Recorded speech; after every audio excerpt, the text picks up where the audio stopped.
A special halftime episode of Down in the Blocks with Chris Young, the former Michigan pivot man, number 45. And how you feeling about this? You know, Washington. We saw what happened in East Lansing on Friday night. They looked like the worst team in the Big Ten. But I mean, are you surprised it's a 10-point game?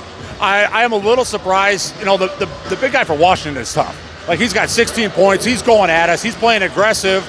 And he's been able to draw some fouls, and all of our big guys have got 2 or 3 fouls. So, you know, that's a little bit of a concern. But on the offensive side, man, we're playing great. We put up 48 points in the first half. Like, what else do you want as a Michigan fan? What's your worry factor? I mean, because Michigan has a notorious reputation of squandering big leads, you know, and then reeling them back in and things like that. Maybe you're playing Washington. I mean, this is at home. You've got to win this game. I mean, this is a must-win. I mean, but so – what do they got to do in the second half to make all of us relax here at the Bayer Beta box? They got to keep taking care of the ball. You know, there was a couple little sloppy turnovers, but for the most part, we've really done a good job at taking care of the ball today. And it's just keeping Wolf and Vlad out of foul trouble. You know, Cheese has got 2 or 3, so we got to be concerned about that. We got to take care of the ball, and we got to stop picking up little cheap fouls.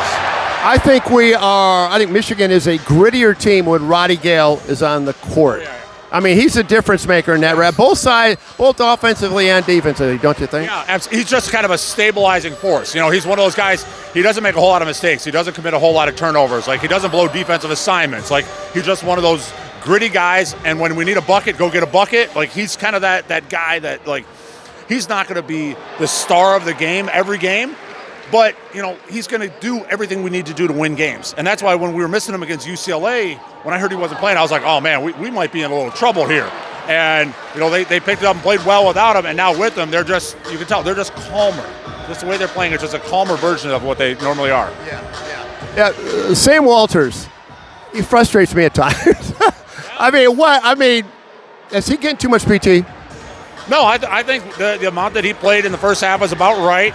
You know, he kind of had a difficult situation down here, you know, right in front of where we're sitting at. You know, he ran out and covered the guy, you know, maybe closed out a little too hard, the guy in the wing, and then they swung it right over his head, and the guy, you know, he kind of got back and contested a 3-point make in the corner. That's one of those things where it's like you have to decide which guy's a shooter and which guy's not, and where do you close out, which guy you don't close out to. Final question, if Michigan wins this game, they move to 5-0. I think last I saw Michigan State was pulling away from Northwestern, so it's okay. So it's Michigan and Michigan State, probably the cream of the crop right now, because Illinois gets bushwhacked at home by a marginal USC team. Didn't that surprise you? Yeah, that did surprise me, and then I was really surprised about UCLA on Friday night going out and losing at Maryland. We predicted it, but still, it's still a shock when you see a top 25 team just absolutely just get rolled the way they did.